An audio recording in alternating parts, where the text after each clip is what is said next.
నమస్తే welcome to leaders far నేను సచిన్. ఆంధ్రప్రదేశ్ రాజకీయాల్లో రాజకీయ నేతలు నువ్వా నేనా అన్నట్టు పోటీ పడుతున్నారు. ముఖ్యంగా నియోజకవర్గాల్లో అడుగు పెడుతూ ఉంటే కనుక మాటల యుద్ధం కోటలు దాటుతుందా అంటే కనుక ఎటువంటి అతిశయక్తి లేదని చెప్పుకోవచ్చు. అవుననే సమాధానం వినిపిస్తోంది దాదాపుగా. ఇటువంటి నేపథ్యంలో నియోజకవర్గాల్లో ఎటువంటి పరిస్థితి ఉంది, అభ్యర్థులకు సంబంధించి ఎటువంటి అంశాలు కలిసి వస్తున్నాయి, ఎటువంటి అంశాలు ప్రతికూలంగా ఉన్నాయి, ఇవన్నీ కూడా మేము ముందుంచే ప్రయత్నం చేస్తున్నాం.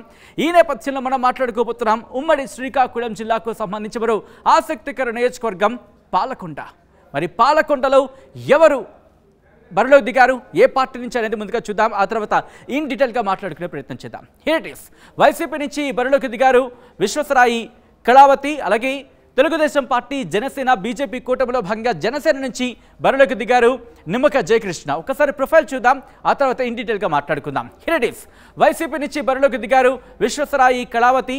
ప్రొఫైల్ కనుక చూస్తే ఎస్టీ జాతాపు సామాజిక వర్గానికి చెందిన నేత, ఎంఏ ఎకనామిక్స్ చదువుకున్నారు, డిప్యూటీ రిజిస్ట్రార్గా పనిచేశారు. 2009లో పీఆర్పీ అంటే ప్రజారాజ్యం పార్టీ నుంచి పోటీ చేశారు, కానీ ఓటమిని చవి చూశారు. ఇంకా ప్రొఫైల్ కనుక చూస్తే 2014 అలాగే 2019 ఈ రెండు టర్మ్స్లో కూడా వైసీపీ నుంచి పోటీ చేశారు, ఎమ్మెల్యేగా గెలిచారు. ప్రస్తుతం 4వ అసెంబ్లీ ఎన్నికల బరిలో ఉన్నారు. ఈసారి కనుక గెలిస్తే హ్యాట్రిక్ అని చెప్పుకోవచ్చు దాదాపుగా. ఈ నేపథ్యంలో విశ్వేశ్వరాయి కళావతికి సంబంధించిన ప్రొఫైల్ చూసాం. Next Telugu Desam party, Janasena, BJP కూటమిలో భాగంగా జనసేన నుంచి బరిలోకి దిగుతున్న నిమ్మక జయకృష్ణ ప్రొఫైల్ నుంచి కనుక చూస్తే ఎస్టీ సామాజిక వర్గానికి చెందిన నేత, మాజీ ఎమ్మెల్యే నిమ్మక గోపాలరావు కుమారుడు. 2014, 2019లో టీడీపీ నుంచి పోటీ చేశారు, కానీ ఓటమిని చవి చూశారు. దాంతోపాటు ఇటీవల తెలుగుదేశం పార్టీని వీడి జనసేనలో చేరారు. ప్రస్తుతం 3వసారి అసెంబ్లీ ఎన్నికల బరిలో ఉన్నారు నిమ్మక జయకృష్ణ. ఇది అభ్యర్థులకు సంబంధించిన ప్రొఫైల్. ఇక నియోజకవర్గానికి సంబంధించి క్లుప్తంగా చూసే ప్రయత్నం చేద్దాం. Here it is. పాలకొండ ఇది ఎస్టీ రిజర్వ్డ్ నియోజకవర్గం. అరకు లోక్సభ స్థానంలో భాగం. పాలకొండ, వీరఘట్టం, సీతంపేట, భామిని మండలాలు ఈ నియోజకవర్గం పరిధిలోకి వస్తాయి. అయితే ఇక్కడ సామాజిక వర్గాల పరంగా ఎవరు ప్రభావం చూపించే అవకాశం ఉంది, ఇక్కడ అభ్యర్థులకు సంబంధించినటువంటి పోటాపోటీ వాతావరణం ఉంది, ఏ అంశాలు ఇక్కడ వీళ్ళని ఇరుకున పెడుతున్నాయి, ఏ అంశాలు అభ్యర్థులకు సంబంధించి అనుకూలంగా ఉన్నాయి, డీటెయిల్గా తెలుసుకుందాం. మా ప్రతినిధి నాయుడు అప్డేట్స్ అందించబోతున్నారు. నాయుడు, పాలకొండకు సంబంధించి ఎవరు గెలిచే అవకాశం ఉందనే చర్చ జరుగుతోంది. దాంతోపాటు అభ్యర్థులకు సంబంధించి కూడా ఎటువంటి అంశాలు కలిసి వచ్చే అవకాశం ఉంది, ఎటువంటి అంశాలు ప్రతికూలంగా ఉన్నాయి, ముఖ్యంగా ఎవరు గెలవచ్చు అంటూ కూడా అక్కడ చర్చ జరుగుతోంది. చూస్తే కనుక సచిన్, పాలకొండలో 2024 సార్వత్రిక ఎన్నికల నోటిఫికేషన్ ప్రకటించిన రోజుకు మాత్రం వైసీపీ అభ్యర్థి ఎవరైనా కూడా ఓటమి ఖాయమని భావించినటువంటి నియోజకవర్గం ప్రజలకు టీడీపీతో బీజేపీ, జనసేన పొత్తుల్లో భాగంగా అభ్యర్థి కోసం చేసినట్టు అన్వేషణ మాత్రం చివరి క్షణం వరకు ఉత్కంఠభరితంగా సాగింది.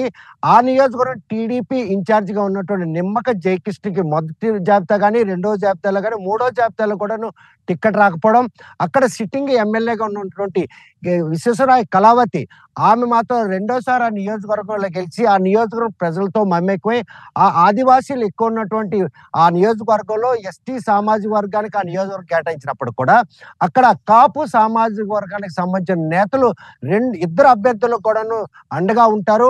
వారు ఒకవేళ అధికారంలోకి వచ్చిన అక్కడ అధికారాన్ని చెలాయించేది మాత్రం కాపు సామాజిక వర్గం నేతలే. అందులో భాగంగానే పాలవలస రాజశేఖర్ రెడ్డి తనయుడైనటువంటి ఎమ్మెల్సీ పాలవలస విక్రాంత్ ఈ రోజు విశ్వేశ్వరాయ కళావతి సిట్టింగ్ ఎమ్మెల్యేకి అండగా ఉండగా, నిమ్మక జయకృష్ణకి మాత్రం ప్రస్తుతం అదే నియోజకవర్గానికి సంబంధించినటువంటి ఎవరైతే రమణమూర్తి, టీడీపీ బలమైన సామాజిక వర్గం, కాకపోతే టీడీపీకి టికెట్ రాకపోవడం, జనసేనకి ఆ నియోజకవర్గం కేటాయించడం, జనసేన నుండి ఎవరైనా సరైన అభ్యర్థి లేకపోవడంతోనే చివరకు టీడీపీ నుండి జనసేనలో చేరి జనసేన అభ్యర్థిగా, కూటమి అభ్యర్థిగా నిమ్మక జయకృష్ణ చివరి క్షణం వరకు అంటే లాస్ట్ జాబితాలో 175 నియోజకవర్గం చివరి నియోజకవర్గంగా ప్రకటించడం జరిగింది. అందులో భాగంగా ప్రస్తుతం మాత్రం ఈ రోజు నామినేషన్ దాఖలు చేసినటువంటి నిమ్మక జయకృష్ణకు వచ్చినటువంటి జనం చూస్తే కనుక ఈ రోజు టీడీపీ, జనసేన, బీజేపీ కూటమి అక్కడ ఎట్టి పరిస్థితుల్లో కూడా పాగా వేస్తుంది. ఎందుకంటే నిమ్మక గోపాలరావు మాజీ ఎమ్మెల్యే తనయుడైనటువంటి జయకృష్ణ 2014లోను 2019లో పోటీ చేసి స్వల్ప ఓట్లతో ఓటమి పాలయ్యారు. అక్కడ చూస్తే కనుక మిషనరీ ఓట్లు ఎక్కువ ఉండడంతో టీడీపీకి ఉన్నటువంటి సన్నిహితులంతా కూడాను పార్టీ పరమైనటువంటి స్ట్రాటజీతోనే ఉంటారు. కాకపోతే వైసీపీ పార్టీ మాత్రం ఆ ఆదివాసులు ఎవరైతే కన్వర్ట్ ఉన్నారో వారందరూ కూడా కనెక్ట్ అయ్యి ఈ రోజు గెలుపును తమ వైపు తిప్పుకునే పరిస్థితి ఉంది. ఇప్పుడు ఈ విషయంపై టీడీపీ శ్రేణులతో పాటు బీజేపీ జనసేన నాయకుల్లో కూడాను ఏదైతే అక్కీ ఉందో వారు కూడా ఒడిచిపట్టుకున్నారు.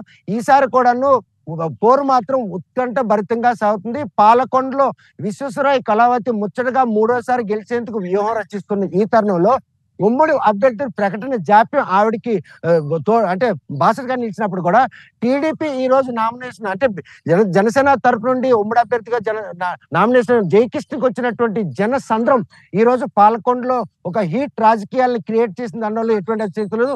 మున్సిపాలిటీలతో పాటు 4 మండలాలు కూడాను స్థానిక సంస్థలు, ప్రాదేశిక ఎన్నికలు, మున్సిపాలిటీ ఎన్నికలు గెలుచుకున్న వైసీపీ ఈసారి వైసీపీ అభ్యర్థి ఎందుకంటే అభివృద్ధి మాత్రం ఏమీ చేయలేదు. ఆమె కేవలం ఒక కుటుంబ పాలనకు సంబంధించి కనుసైగుల్లో ఎమ్మెల్యేగా నడుస్తుంది. తమ సమస్యలు ఎవరితో చెప్పుకోవాలో తెలియనటువంటి పరిస్థితుల్లో ఉన్నటువంటి నియోజక ప్రజలు కొత్త అభ్యర్థిని ఎన్నుకోవాలని డిసైడ్ అయినప్పుడు కూడాను పొత్తుల్లో భాగంగా అభ్యర్థి ప్రకటన జాప్యం ఈ రోజు విశ్వేశ్వరరావు కళావతి కలిసి వస్తే నిమ్మక జయకృష్ణకి జనసేన నుండి టికెట్ కేటాయించినప్పుడు ఈ రోజు టీడీపీ బీజేపీ శ్రేణులందరూ కూడాను జయకృష్ణ సింపతి క్రియేట్ అంటే 2 సార్లు పోటీ చేశాడు. ఒక మాజీ ఎమ్మెల్యే తనయుడు. ఆయన్ని ఈసారి గెలిపించుకుంటే ఈ నియోజకవర్గంలో అభివృద్ధి కూడా దోహదపడతారు. అదేవిధంగా ఉమ్మడి ప్రభుత్వం వచ్చే అవకాశాలు స్పష్టంగా కనిపిస్తున్నాయి. ఇటువంటి తరుణంలో ఆయనకి 2 సార్లు ఓడించాం, మూడోసారి ఆయన గెలిపిద్దామన్నటువంటి ఒక బలమైన నమ్మకంతో నియోజకవర్గం ఓటర్లు మాత్రం ఉండడం జరిగింది. ఈ నియోజకవర్గంలో కాపులు అదేవిధంగా ఎస్టీ ఈ 2 సామాజిక వర్గాలకు సంబంధించిన ఓటర్లు మాత్రం ఏ అభ్యర్థికైనా ఆ ఓట్లు దోహదపడే అవకాశం ఉంది. కాకపోతే ఎవరు గెలిచినా కూడా కాపు సామాజిక వర్గం నేతల కనుసైకిల్లో వారు పనిచేయాల్సి వస్తున్నటువంటి ఆవేదన మాత్రం ఆ ఎస్టీకి సంబంధించినటువంటి సామాజిక వర్గం నెలకొంది. ఇటువంటి పరిణామాలను చోటు చేసుకున్న నేపథ్యంలో పాలకొండ నియోజకవర్గంలో సిట్టింగ్ ఎమ్మెల్యే విశ్వేశ్వరరావు కళావతితో ముచ్చటగా మూడోసారి పోటీ పడుతున్నటువంటి నిమ్మక జయకృష్ణ టీడీపీ కండువా పక్కన పెట్టి జనసేన చరిస్మాతో బీజేపీ అండతో ఈ రోజు బరిలో తిరుగుతున్నారు. 2 సార్లు ఆ నియోజకవర్గం ఓటమి చవి చూసినటువంటి జయకృష్ణ ఆ లోపాలను భర్తీ చేసుకుని రేపు 2024లో గెలుపుకు ఏ అంశాలు దోహదపడతాయి అన్నటువంటి వైపుగా శోధిస్తున్నారు. కాకపోతే ఇప్పటికే నియోజకవర్గ ప్రజలతో మమేకమైనటువంటి అధికార పార్టీకి సంబంధించినటువంటి విశ్వేశ్వరరావు కళావతి అక్కడ నిమ్మక జయకృష్ణని ఓడించి ముచ్చటగా మూడోసారి పాల్గొంటున్న కైవసం చేసుకుంటారా, లేకపోతే 2 సార్లు ఓడిపోయి టీడీపీ సెంటిమెంట్ అంటే టీడీపీ అభ్యర్థిగా పోటీ చేసినటువంటి శాప్మా తనకి ఓటమి కారణం ఈసారి ఆ సెంటిమెంట్ పక్కన పెట్టి కూటమి అభ్యర్థిలో భాగంగా జనసేనను టికెట్ తెచ్చుకున్నటువంటి నిమ్మక జయకృష్ణ అభ్యర్థిగా ఉండడం ఈ రోజు ఆయనకి చాలా మంది అండగా ఉన్న ఇటువంటి తరుణంలో పోరు మాత్రం 1 సైడ్ గా ఉంటుందని ఒకప్పుడు ఉన్నటువంటి అంచనాలన్నీ తారుమారయ్యాయి. ప్రస్తుతం మాత్రం టకాఫోర్ పాలకొండలో పోటీ ఉంటుంది అనడానికి మాత్రం ఈ రోజు నిమ్మక జయకృష్ణ నామినేషన్కి వచ్చినటువంటి 4 మండలాల ప్రజలతో సీతంపేట ఐటీ పూర్తిగా పసుపుమయమైంది. జనసేన బీజేపీ నేతలు కూడా పెద్ద మొత్తం జిల్లా యంత్రం కలిశారు. ఈసారి టీడీపీ అంటే కూటమి అభ్యర్థి ఎట్టి పరిస్థితుల్లో గెలుపు వారందరూ కూడా దోహదపడినట్టయితే విశ్వేశ్వరరావు కళావతికి మాత్రం ఎదురైతే తప్పదని మాత్రం స్పష్టమవుతుంది. Sachin right Naidu, thanks for update. So మొత్తంగా పాలకొండలో ఏం జరగబోతుంది అనే ఒక క్వశ్చన్ మార్క్ మాత్రం అక్కడ వినిపిస్తోంది. విశ్వేశ్వరరావు కళావతి ఎమ్మెల్యేగా అసెంబ్లీలోకి అడుగు పెట్టబోతున్నారా, లేకపోతే జయకృష్ణ జయకేతనం ఎగరేయబోతున్నారా? అంశానికి సంబంధించి మాత్రం అక్కడ చాలా హాట్గా డిస్కషన్ జరుగుతోంది. సో చూద్దాం మే 13న ప్రజలు ఎవరిని తమ ఎమ్మెల్యేగా డిసైడ్ చేయబోతున్నారు అనేది జూన్ 4న ఫలితాల రోజు క్లియర్ అవుతుంది మనకి. ఆ రోజు నమస్తే అండి. ఇది వ్యాపారం గురించి కాదు, ఓటు గురించి. ఎన్నికల్లో ఓటు వేయడం మన హక్కు మాత్రమే కాదు, కర్తవ్యం. ఎంతో మంది మహా నేతలు శ్రమించి ప్రాణత్యాగం చేసి ఈ అవకాశాన్ని మనకిప్పించారు. అందరూ ఓటు వేద్దాం. ఎందుకంటే ఓటు హక్కు ఊరికే రాదు. నా ఓటు ఎవరికో తెలుసా? అది సీక్రెట్ అండి.